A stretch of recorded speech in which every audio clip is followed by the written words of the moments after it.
Welcome to another episode of Chad's Chat. Join Chad Chilius and me, Dax Castro, where each week we wax poetic about document accessibility topics, tips, and the struggle of remediation and compliance. So sit back, grab your favorite mug of whatever, and let's get started. Welcome, everyone, to the Chad's Chat podcast. This week's podcast is sponsored by Creative Pro. And Dax and I will be speaking at the Creative Pro Week conference this coming June 29th to July 3rd. And we will be on site in Nashville, Tennessee at the Creative Pro Week conference, although you can attend the conference virtually if traveling to Nashville is not in your immediate plans. So please check it out. We think you'll love it. It's a great conference, and we're really looking forward to it. My name is Chad Chilius. I'm an accessible document specialist, an Adobe certified instructor, and an accessibility wizard here at Chad's Training and Consulting. And my name is Dax Castro. I'm the other accessibility wizard here at Chad's Training and Consulting. And Chad and I are both certified as accessible document specialists. And if you'd like your certification too, head on over to accessibilityassociation.org and click on certifications to learn more about the WAS and ADS and CPAC. Just know it takes a little bit of doing, and there's some study involved, and you've got to have some work experience to qualify to take the WAS or the ADS. But yeah, definitely a great certification to have. And I'm seeing more and more job postings actually requiring that you have those certifications. So definitely good stuff to check out. So. Well, and what's really cool, Dax, is the people in our community who are sharing with us when they pass their ADS. Oh, yeah, right. Absolutely. Like, you know, I love it. I love hearing that people have achieved that goal. I think it's fantastic.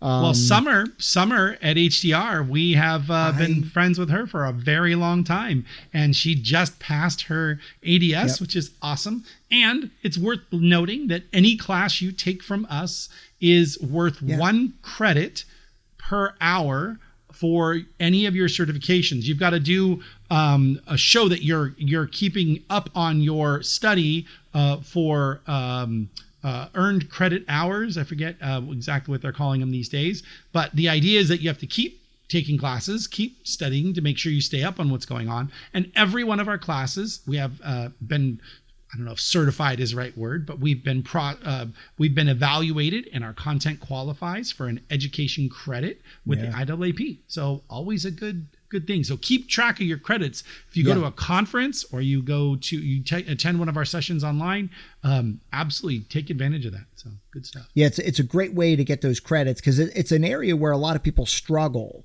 right? You know, because again, you know, everybody's in a different situation. Not everybody's company has a budget where they can go to various conferences.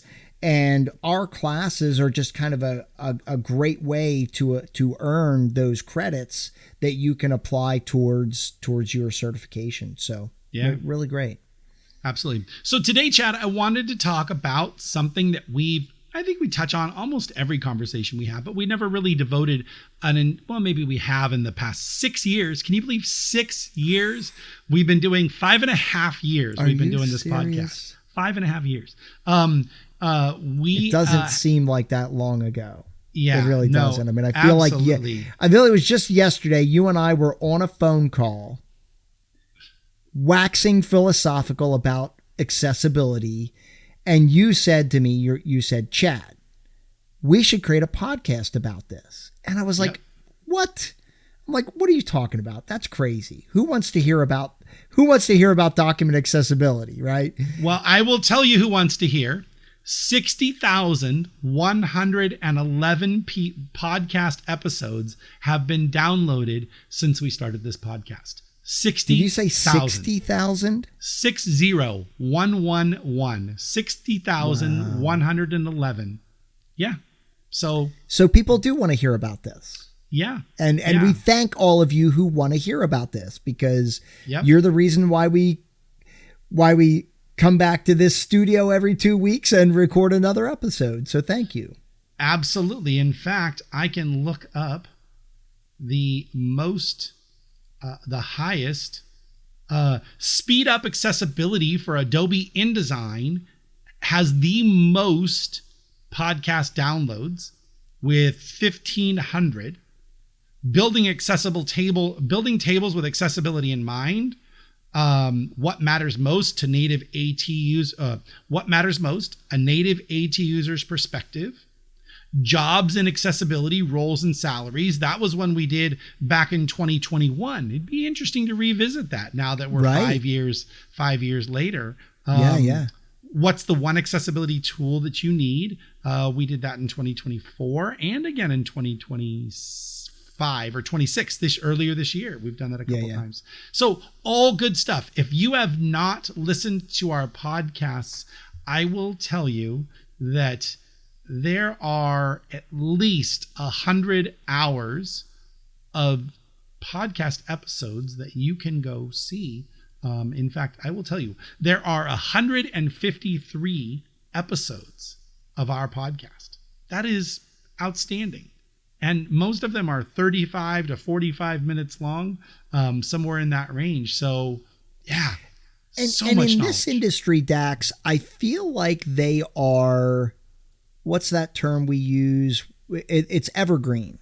Yeah. Right? Like it, good, bad, or indifferent, our industry does not change significantly, right? Again, in 5 years, I think probably everything we said in episode 1 is still relevant today. Yep. So all of the content is evergreen. So don't hesitate to go back to old episodes and check them out. Our voices probably sound different. I probably sound like a baby. Well, and we started out audio only, and now you can watch our podcast on YouTube. That's right. Right. You can watch me spill my drink on my desk live in person. Yeah. Last episode, Chad, I don't know if it'll make the editing room floor, if it'll actually be included. That's true. Hopefully our editor will have done his job and cut that out. He'll work his magic. That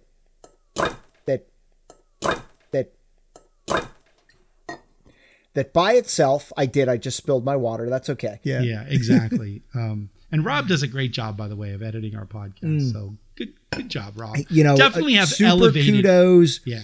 Super kudos to Rob Underwood. Rob joined the Chax team probably about a year ago now, or at least it's coming up on a year. Rob and I are old friends from another lifetime, and it's just really cool to have him on the team. And he's doing great work, right? Yeah. He's teaching classes, he's editing video for us, he's doing it all. So we love Rob. And if you look at our new shorts, so go to our YouTube channel, just search Chax Chat on YouTube and look at our shorts. The video format for our 16:9 videos is great. And that's absolutely kudos to Rob for coming up with that format where our captions come in.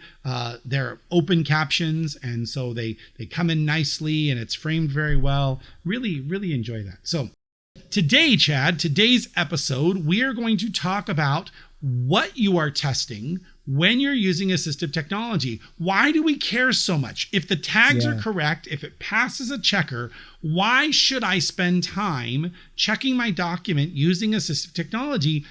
It's going to be pretty okay, right? And the answer might surprise you. By the end of this podcast, I would love to know in the comments, wherever you're seeing this post, let us know, do you still think that it is okay to just skip the audio, listening to it with a screen reader after you've heard this episode? Have we changed your opinion? I'd love to know the answer to that. So I think we'll start with on our list, Chad. You can go ahead and take the first one. Yeah. So, and a lot of people, when we say test your document with a screen reader, a lot of people have kind of like misheard what we were saying. And they're like, wait, I got to listen to the entire document with a screen reader. Yes. That is not what we're saying, right? Nope. Like ain't nobody got time for that, right? You know what I mean? Sure. Like we only have so many hours in the day. What we're trying to do is spot test our document. And I will say, as a sighted person, we have kind of an enhanced ability because we could see what's on the page and potentially identify potential problems, right, and test them accordingly, Right. Well, and that's why people who use assistive technology, we get approached, I would say at least once every few months, from someone who's blind who says, I really want to be involved in the solution, not just be this person at the end stuck with whatever people give me. How can I, as a person who is blind, test documents to ensure that they're a good user experience? And the answer is, honestly, you have to listen to every single bit, and you won't know when something isn't tagged. You'll know if something that was tagged is incorrect, and everything that we are going to talk about today, they would be able to tell you is a bad user experience. But if this was a 3-page document and page 2 was given to me by somebody else and it wasn't tagged at all because it was let's just say it was an ad, and that ad goes in the middle of the document, there's no way for a person using assistive technology to know that there was something on page 3 that didn't get read. And that's the barrier of the problem with assistive technology as a sole tester. You have to be willing to test in pairs. Here's my user experience. Look at my user experience and validate what you're seeing me do, what you're hearing, and what I'm giving you feedback for. And it's that balance between those 3 things that really lets a user be involved in testing the document. Absolutely. Absolutely. So the first thing we wanted to talk about, Dax, was all uppercase text in a document being voiced correctly.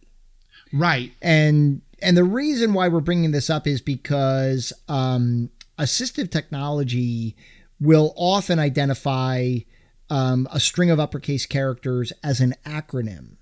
Right. Right. There's a limit. So JAWS and NVDA have their own limits. And in fact, you and your preferences can go into the preferences and say, when you encounter this many consecutive uppercase letters, start reading it as a word. By default, I think it's 5. If it's more than 5, it will try to voice it as a word regardless, but it also tries to use context clues. So if the word is ACE, A-C-E, and in your document, you don't ever really want it to be voiced as ACE because it's not what you want it to be. You want it to be voiced as A-C-E. Then listening to it with a screen reader is going to be one of the only ways you're going to know, right? Right. But it's really it's going to be really hard to set a value there because, you and I have both received documents that are very acronym heavy, right? There are certain industries out there, teachers, right? They love acronyms. I mean, there's acronyms. I think they have acronyms to describe acronyms, right? And so their content can often be challenging because when you're reading through it, some of those elements are read truly as an acronym, where others are spelled out. The characters are spelled out, right? Right. It kind of makes me think like we should almost have like an acronym tag in a PDF that we could say, voice this as an acronym, don't, spell it out, right? Type of thing. Right. Well, you and I created a script for InDesign. So if you're in InDesign, we created a script that will go through and search for acronyms and insert half space characters and then negatively kern those characters back that same distance. So basically we're coding in a space character, but then visually removing that space character from the thing, the object, so that when you export, the screen reader will hear it as FARM, but won't voice it as farm, right? Yep. Yeah, and we did that with a grep search. So you do have some control. You could only apply it to the ones that you want, right? You don't have to do it globally. You could say, oh, only apply it to these, particular words, right? So, but maybe we can look at improving that script where you can actually have a dialog box that pops up and you input the acronym you're looking for, only FARM, and then tell it to use this method or that method to make it an acronym. That would be a really cool thing. And for all the Adobe programmers that are listening, this is absolutely the reason why having sorry, I got so excited. I'm frustrated. I can't get the words out. It is exactly the reason why we want to have paragraph styles or tags, export tags for character styles, because then I could absolutely assign that word expansion text or a custom abbreviation voicing so that when it's exported, I always hear the right thing I want to hear. Yeah. Right? This is absolutely the reason for that. They think that we've asked for this several times and they can't wrap their brain around why this would even be a thing and who would need it. I think it's been 5 years, Dax. Right? Oh, yeah. I mean, I think we've been having this conversation for 5 years, and yeah, so yes, it would be valuable. Yes, I could use it. Yeah. And it's not an outlier weird case. People use acronyms in documents all the time. Like, this is not once in a blue moon, some esoteric client might need this thing. This is like on the daily, an engineering firm, absolutely, or a company might want to have their brand name, which might be a combination of upper and lowercase letters, be voiced as a word instead of the acronym. Yep. So, yeah, absolutely. So as Chad said, the first thing we can find out is, how does a screen reader voice our consecutively uppercased words or letters? Because sometimes we don't want it to be a word, sometimes we do, and sometimes we want the word to be pronounced a certain way, and so having control over that is important. Well, what I was going to add to that, Dax, what people have approached us about doing was, could I spell the word phonetically? So like in the expansion text, could I spell the word phonetically to make it sound the way I want it to sound? Right? Sure. And you had pointed out why that's a bad idea.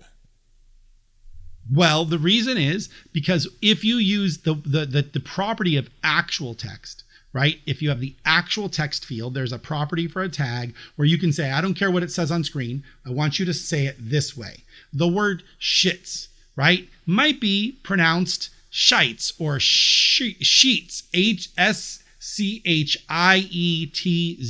right?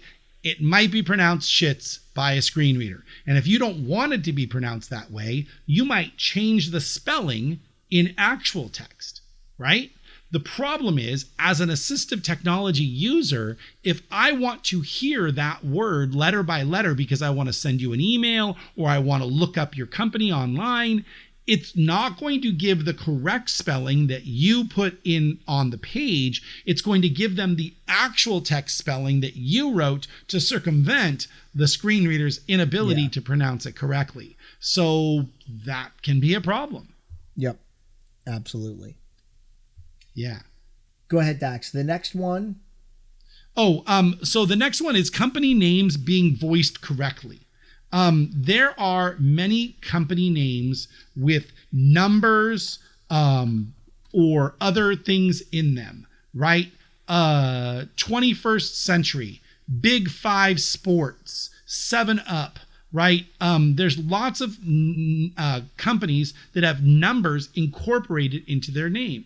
We dealt with a company, gosh, it's been a few years ago, and I'm not going to remember their company name, but their company had the number 4 in the middle of their name. And it did not say the word correctly. It didn't say their company name the way that it was supposed to be voiced, as one word with the 4 as the phonetically FOR in the middle.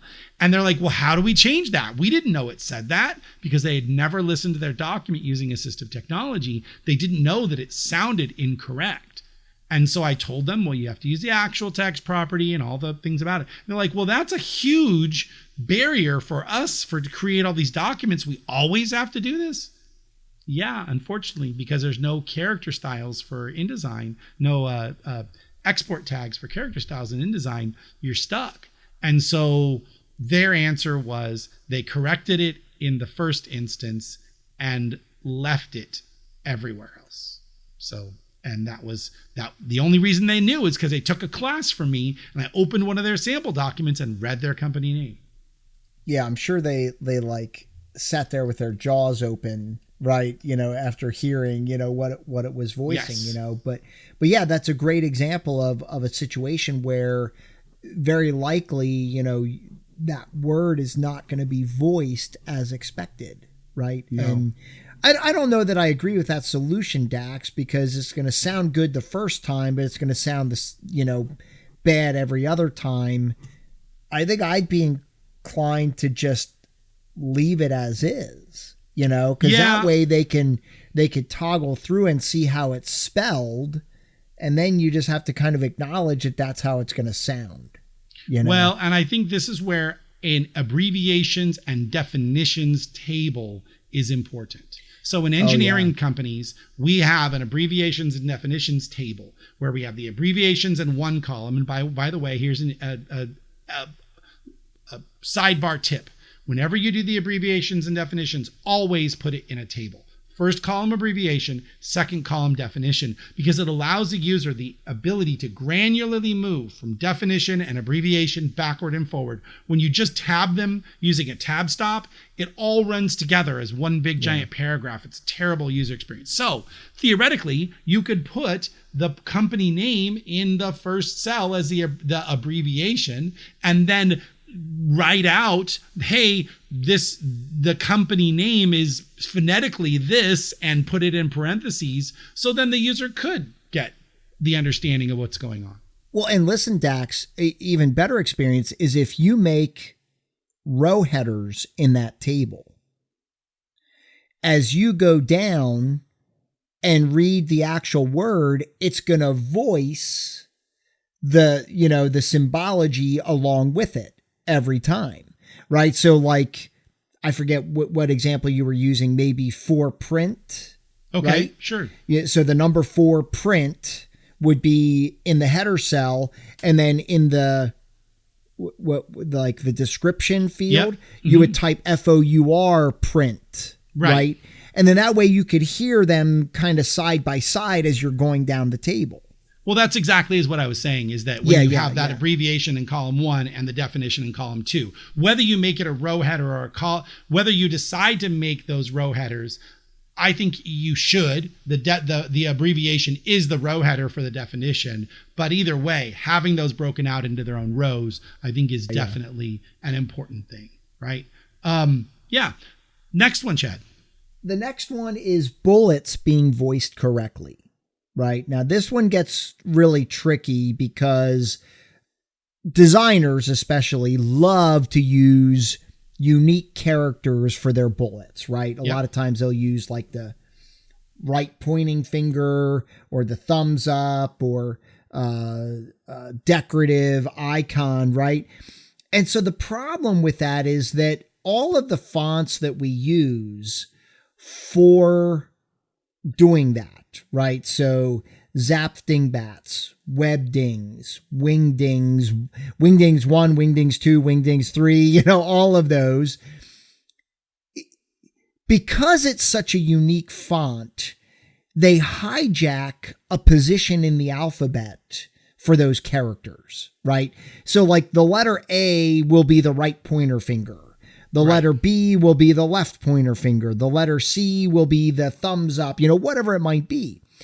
And so because of that, when those bullets are voiced, they're often voiced as Q or R or P, right? Yep. And so you're reading this list, it'll say list of 12 items. It'll say Q, do this thing, Q, do this thing, Q, Right. And so it's a really weird experience, right? Now, all that to be said, I don't know that hearing bullet is that much better of an experience, right? I mean, I guess bullet is widely known enough to know that, oh, okay, it's this icon at the beginning of the thing, but it doesn't really provide much context, to what's being read. Well, and that's interesting because Canva has actually chose to artifact the bullet character right. when they make a list, probably for that very specific reason. I don't really need to hear what the glyph is. I just need to know that it's an individual item and that each item is separate, and I should have the ability to navigate, know how many are total in there, 7 items, and be able to navigate item by item. So watch as I go down this rabbit hole, Dax, because the problem with artifacting the label is that when you read a list of items, the screen readers leverage the label as what tells it to stop. Yep. And so if you've got a list of items that don't have labels, it's going to read all of the items in one fell swoop.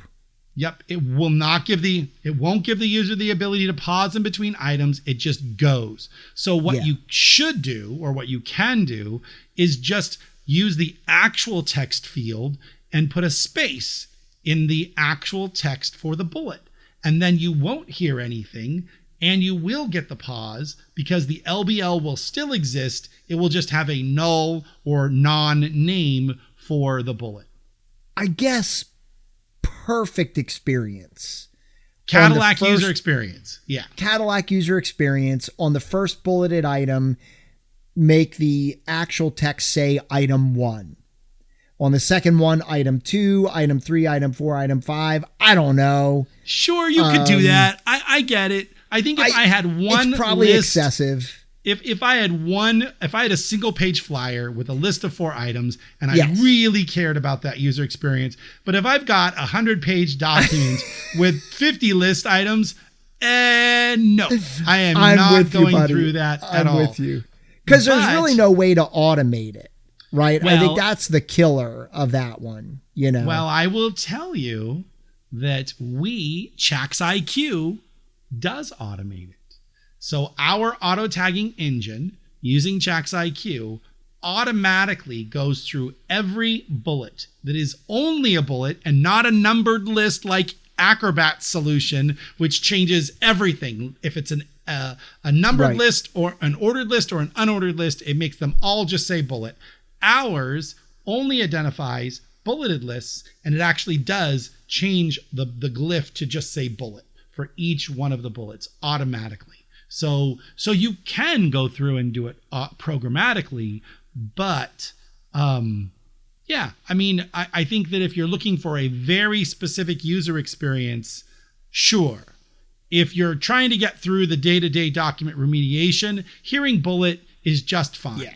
Hearing and I totally left, right agree. pointing, black, right pointing pointer, black, right pointing pointer. Yeah, I'm probably not wanting to leave that alone and let it go because that's a crappy user experience. But it would be, you could fix it in Adobe Acrobat if you have no numbered lists in your document, because there's a pre-flight fix-up that allows you to go in and do it. But if you've got a numbered list in your document, Adobe's program is broken and it will change all your numbered lists to say bullet as well, which is unfortunate. So we've been telling them for how many years now, Chad?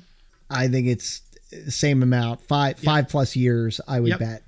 But I totally agree with you. Like if it's a 1 or 2 page flyer, okay, maybe I'll spend the time to do it. But if it's a 100-page document, I just don't have enough hours in the day to devote that kind of time unless the client is like adamant that they want that Cadillac experience. So again, this could be solved in Adobe InDesign if they just automatically made every bullet export as bullet, overrode the alt text or the voicing for the bullet. Because at what point would you really want it to say fleur-de-lis or lozenge or, I think the only one that I think would make a difference is footnotes, dagger, double dagger, lozenge. Those definitely need to stay.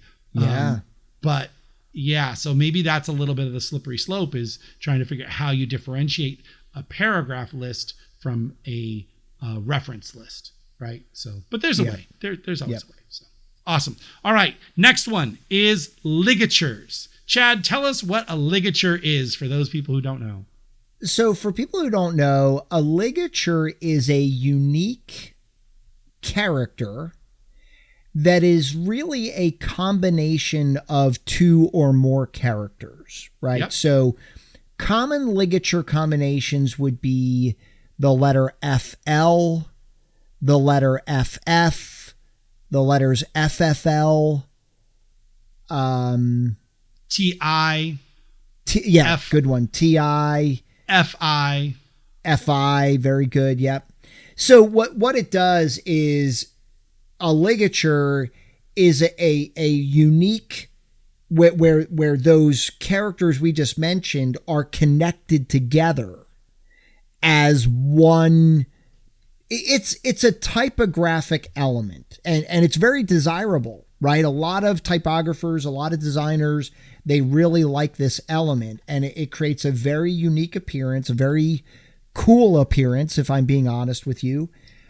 The problem is that not all ligatures are voiced the same. And so some, Dax, you always use that example of the word office. Right. And in office, you can have a ligature that it's a combination of FFI, right? And you had mentioned that word, when the ligature's not correct, it'll call it office. I think you had said office or something like that. Yep, office. And that's because it doesn't understand the ligature, right? So the best thing we can recommend to you, right, if you're using ligatures, always make sure you're using an open type font. Yep. Because an open type font is Unicode based. And in a Unicode based font, every character has a spot in the font, including ligatures, right? And when that character is used, it knows what the glyph is, and it will know how to properly voice that particular word. First is another one that I hear a lot. So you hear FST. So FIRST. Oh, right. FI. And the F and the I are the ligature. Benefit is beneft. That's another one that you hear. So you're listening to the document with a screen reader, and all of a sudden the company has a beneft of, you're like, beneft? What the heck is beneft? Right? And so you really never know. You can't tell by looking at it. In fact, you can't even tell using Acrobat. You might get a character encoding error, but you might not. The only way to really know is to use third-party programs. The only one I know of is is Access PDF. Now, does PDFix let you see the ligature library, the font library? I don't know the answer to that. Okay. That's a good question. As far as I know, Access PDF is the only program out there that lets you see the font library, so you can identify where the FI is missing the I and go back in and add it to the library, so that when it is voiced correctly. So ligatures is a thing to watch out for, right? Because that can be throughout an entire document. My solution for it is turn frickin' ligatures off. I hate ligatures. I heard you say you love them. That's fine. You some people like vanilla and some people like liverwurst, and I have to respect that. At the end of the day, right, the key that we're talking about is test your document, right? Yep. And make sure that when you've used those ligatures, that it's still voicing correctly, right? Yep. And I'm going to add one to this, Dax, because we didn't put this on the list, but kind of in the same realm of what we're talking about, drop caps. Oh, well, drop caps are... So here's the thing. You never have to worry about drop caps being read in whether it's being read correctly or incorrectly using assistive technology, because it's never read using assistive technology. It is never, ever correct. So if you ever use drop caps in your document, you have to know 100% of the time, the first letter will be its own first letter, and then the rest of the word will be its own. And if you used a drop shadow or an outline or anything else, not only will you get it once, but you'll get it twice. Yep. Yeah, like there's some fonts that have like a built-in drop shadow. Yep. I have a client who uses these, and every time they use them, the character shows up twice. Yep. Right? It shows two characters, right? So you can fix the drop caps, right? It is totally possible. Can. Yeah. You can totally fix it in Acrobat. And usually when you use drop caps, you're using it on like the first page of each chapter, right? Sure. So if you've got 12 chapters, you got 12 instances to fix. If you're 15 to 30 minutes bent on using drop caps, then you just have to know that they are not going to be voiced correctly. And you've got a little bit of work to do to make it sound correctly at the end of the day. But it is fixable. Unfortunately, you can only fix it in the PDF after it's created. Yep. And it's just going to be extra work. And so you have to realize, right? So you go through, you do that work. Your client comes back to you. Oh, shoot. We forgot a paragraph on page 30. So you add that paragraph back in, you remake the PDF, and now you got to fix all 12 of those drop caps again. Yep. Because you lost all that work. So that's what you have to consider. You know what they should do, Chad? Somebody should invent a script that you, as you're remediating a document, you hit record. It records everything. And it records all your keystrokes so that when you load that document back in, you can go hunt for certain blocks of that keystroke set. Because you're going to have new content. You can't just apply it blanketly to everything. But you could get 80% of your remediation reapplied without causing yourself a bunch of strife. Or InDesign could just let us have the ability to export the document correctly. Agreed. Yeah. That would be absolutely sick. Wouldn't it? But again, I think my preferred method is for InDesign to do it correctly. Born accessibility. All right. Tables. So tables are another one of those ones where you think it's one thing and it's going to be another, especially when you're using merge cells, when you've got content like tables inside tables, which we do see, lists inside tables. Sometimes you'll see what looks like visually somebody's aligned rows to make it look like there are two rows, but they're really just in one cell all the way across the page. And so you don't have that programmatic association between the content in the upper part of the cell 1 and the upper part of cell 2. I did a demo this morning, Dax, and the client gave me some files. And you know what happened to me? They had a table where it looked like all the cells were merged going across the table, right? Uh-huh. And so I clicked on each of those cells and I applied the appropriate column span of 12 to the cell. In the source document, they never merged the cells. They just colored them the color. Yeah. So in addition to my column span, there were 15 other 10 more cells that I didn't know about. Yeah. And the only way I knew is I took it into PDF Go HTML. Yeah. And all of those rows were shooting off the side of the table. Yep. I'm like, what? And so I didn't realize that they had a bunch of empty cells in there. So like that's the stuff that you really have to watch out for. The main thing is you want to know that your column headers, your column headers and row headers are assigned correctly so that as you navigate from one cell to the other, you're hearing the right content being voiced the right way, and that your table structure is sound, that you have the same number of columns in each row. And that's what you're really looking for. The next thing is alternate text. Now, this one's pretty straightforward. People often use funky punctuation and extra hard returns or all sorts of stuff that can influence how alternate text gets read. I don't know what you're feeling about this is. I do not like to abbreviate in alternate text. Yeah, I don't like that always spell it out because I just want it to be very clear, very obvious what point I'm trying to make. So I try to, like, if it says like Harrisburg, PA, I'll spell out Pennsylvania because I want it to be very clear and understandable. Yep. And then links, listening to links. How does my link sound? Now, remember, guys, there's two things to a link, right? There's two ways to make a link. And then there are two things about a link. First of all, you can use vanity text. Click here to download the earnings report, and that can take you to something, right? that alternate text would be download report. Do I get to see where I'm going, the actual URL, to know it's not hotfuzzydogs.com? I don't. Yeah. I don't, because I'm hearing the alternate text and I'm clicking on the link that didn't give me anything. And if the document's printed, I'll never know what that URL actually was. So a lot of times people will like, well, I need to type out this full long URL. Okay, well, then you write alternate text for that link so they hear the link. And people say, well, but I'm going to hear this big long thing before I hear the alternate text.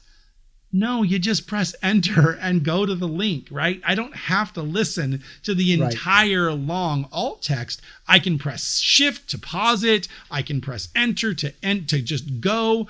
I'm not required to listen to that long giant URL.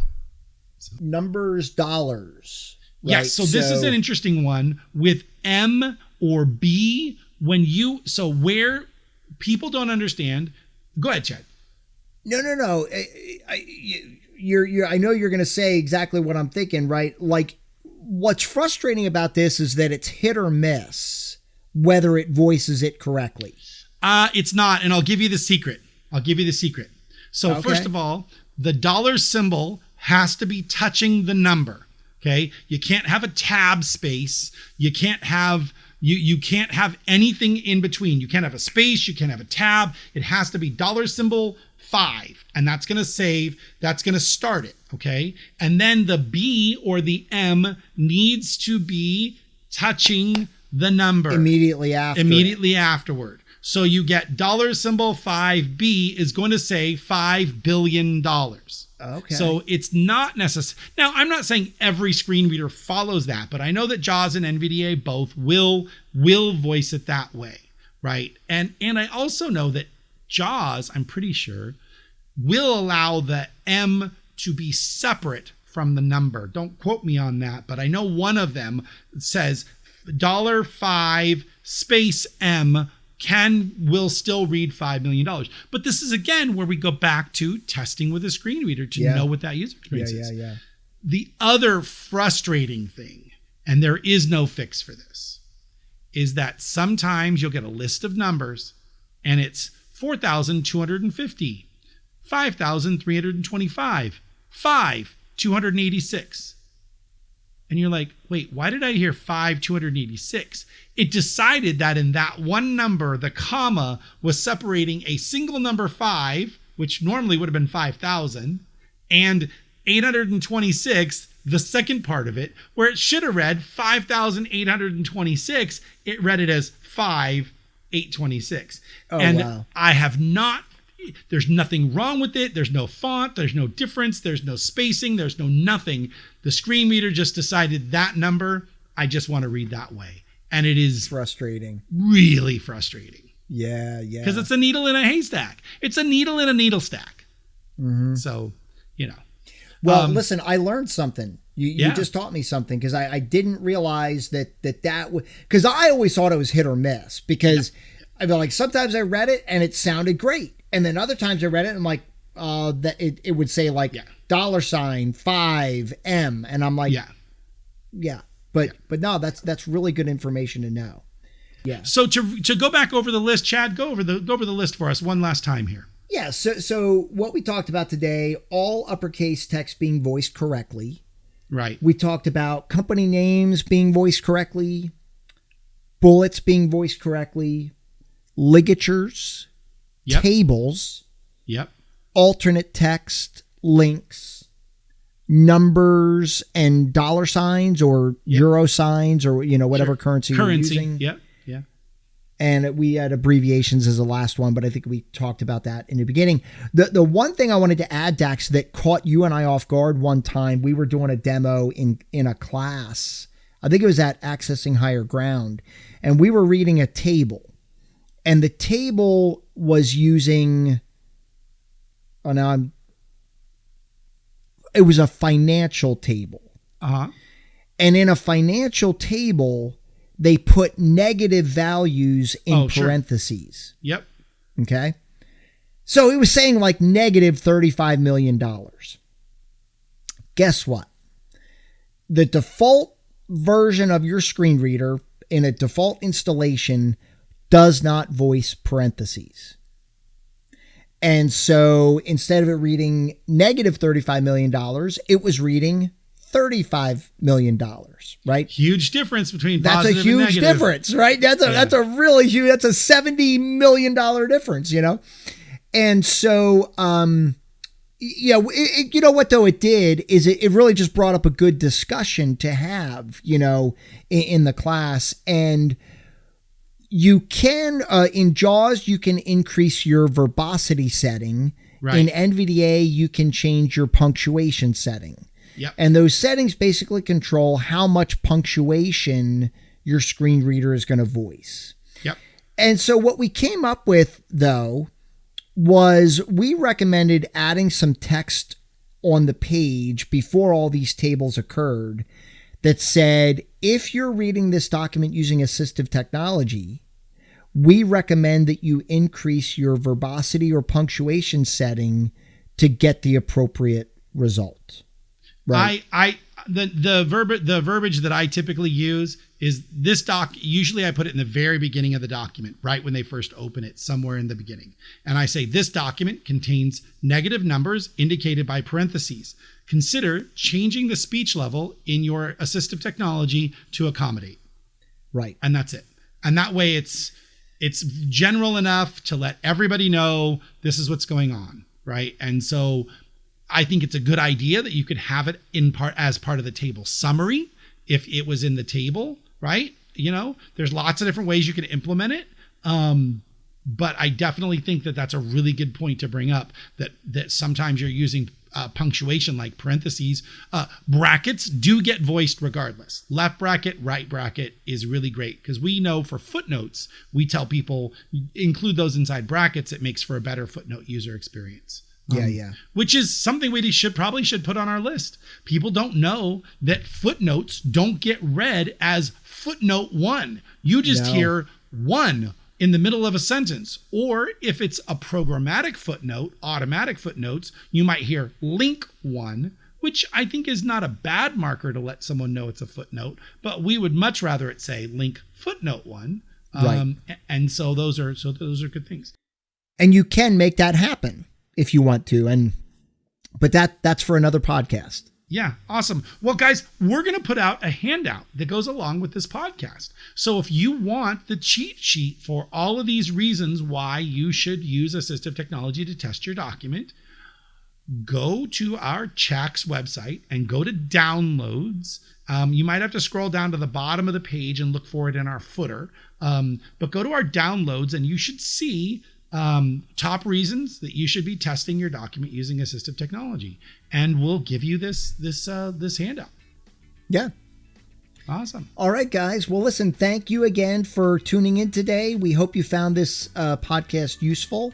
As a reminder, Dax and I are going to be at the Creative Pro Week conference, which is June 29th to July 3rd. And we will be there in person, and we hope to get to see some of you there.